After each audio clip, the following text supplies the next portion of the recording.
We are back on Taking Care of Business on Current Radio, News Talk, 1180, 1230 KGEO, 1410 KERI, now in Albuquerque, New Mexico on 1000 KKIM, and now in Richmond, Oakland, and the San Francisco Bay Area.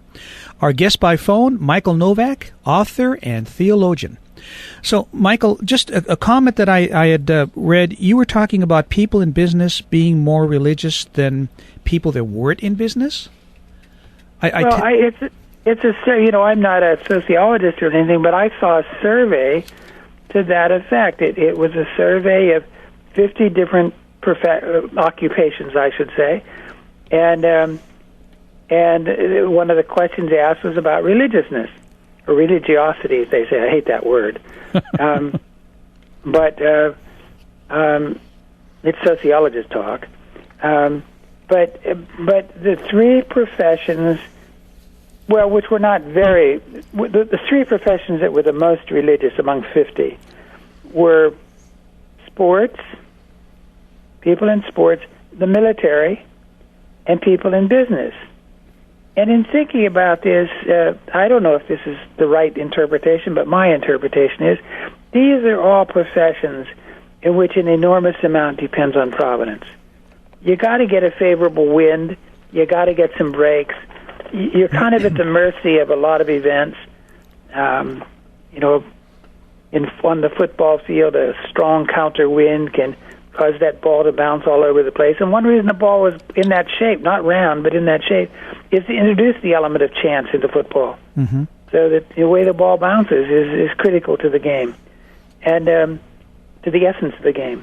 Well, so, all three of these folks these fields are pretty much aware of how much of God's blessing they need.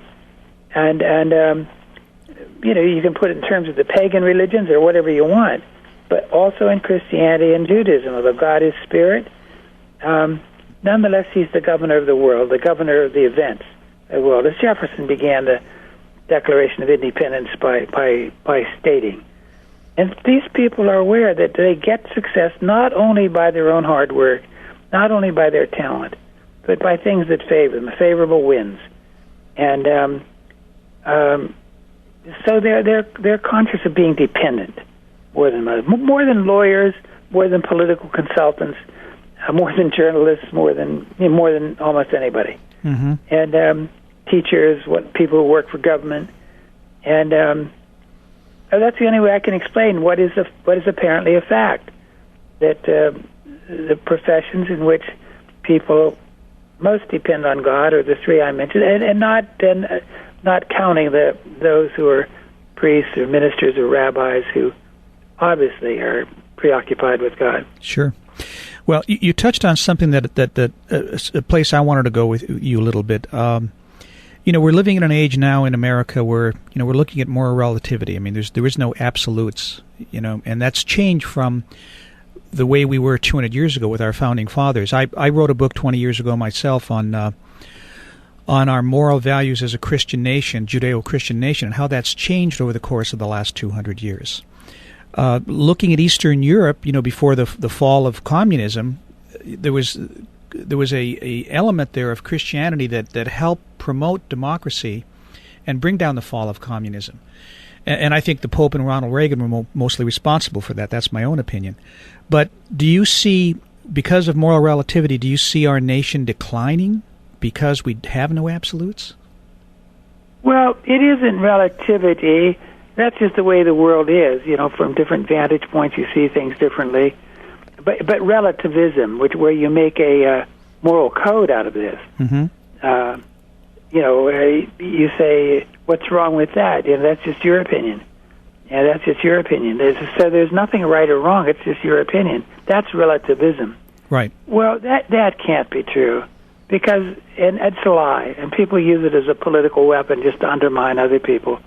I don't know of anybody, especially in America. I know it as some European nihilists, but in America it almost never happens. People really do believe that smoking is wrong, and I heard many people who think of themselves as relativists cross the room in a restaurant in Europe, let's say, where there isn't any law about this, and say, "Would you mind not smoking?"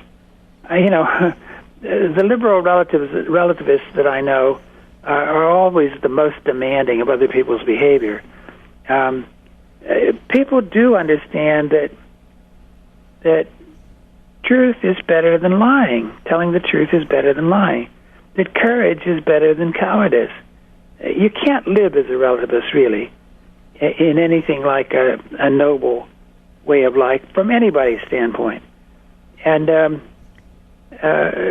so it's crazy to give way to turn the fact of relativity, that everything is relative to your standpoint from the point of view of how you're looking at things.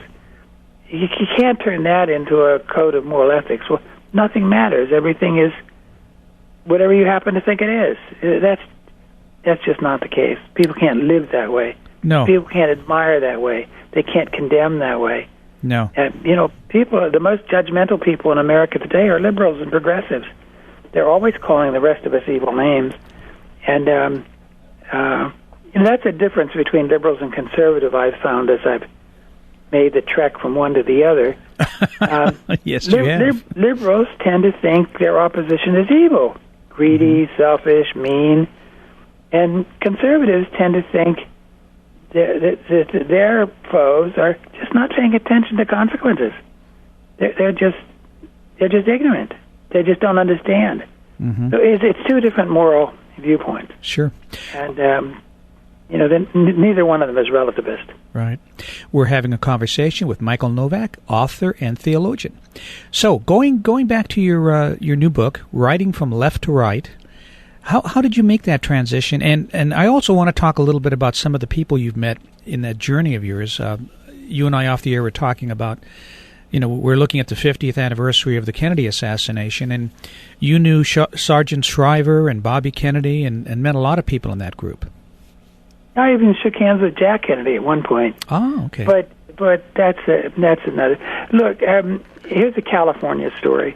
I was teaching at Stanford, and I got a phone call from John Siegenthaler, the editor of the Nashville Tennessean, whom I knew from another context, glancingly, and he's working for Bobby Kennedy. He said, Bobby's coming to California tomorrow or 2 days later, and the first person he wants to meet is you. He's going to open his campaign in San Francisco, and he wants to see you first. So could you be at the Fairmont or whatever the hotel was at 9 o'clock Thursday morning? I said, sure. He said, he says one of your articles was what persuaded him to enter the campaign. He wants to thank you for that. Well, I thought, maybe this is the way politicians flatter people. I don't think I was, I was just over 30 years old, I guess. And, but when I met Bobby at the hotel, it's the first thing he said to me. I wanted to meet you because I wanted to thank you. You read an article called The Secular Saint. It was in the Methodist magazine in Nashville, Tennessee that article came out. So that's how it got connected through Siegenthaler, I guess. And he asked me then if I would help him in California. He said, we've got to win California. Mayor Daley won't support me. He told me that, unless I win California. If I win California, I've got his support. Wow. I got to do it. I want you to help. I want you to help, especially among young people. I know you have a bit of a reputation among the young, and I need you. So to make a long story short, I did help him. And though I went up to Florida first, and with John Lewis, the famous civil rights leader who was in jail and even beaten some in the early days of the civil rights movement. And he and I marched Oregon together. And Bobby Kennedy lost his first campaign ever. I said, boy, am I good luck for Bobby Kennedy. But he did win California, and I got a call on the election night, 1968, election morning. Bobby would like me to join him on the plane flying down to Los Angeles. And I said, I don't think I can do that, but let me call back in a few minutes. And we had two young kids, and the youngest was just, anyway, very, very young. And I said, I've been away so many of the last 3 weeks, I can't do that. I can't be there. I can't be out one more night. So I didn't go. And then, my heart just bled and fell apart when I saw the assassination later that evening, and I couldn't help wondering whether I would have been there and near his side. Mm-hmm. And I mean, I don't know what he had planned. Maybe it was just a ride down there, but obviously I was invited into the hotel with him. Wow. And I admired Bobby. I had a full-length photograph of him pasted to the door in my basement, which I saw often. And because I thought he was one of the 2 or 3 men in that generation who could unite blacks and whites together in the cities, especially, and not only the northeastern, north central cities, those are the ones I know best, but also California and Texas and elsewhere. And I didn't know very many people. Hubert Humphrey was another one who could bring in a majority of that vote together. And I thought keeping blacks and whites together, especially in urban areas, is a crucial task of the late 60s, early 70s. So I adored Bobby for that. The more they called him a tough guy and an SOB, and the better I liked him.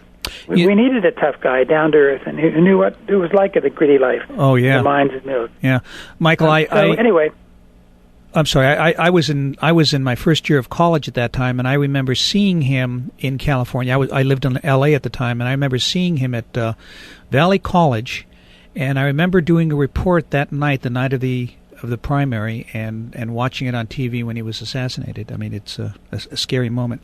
We've only got about 20 seconds left, unfortunately. I knew we were going to run out of time.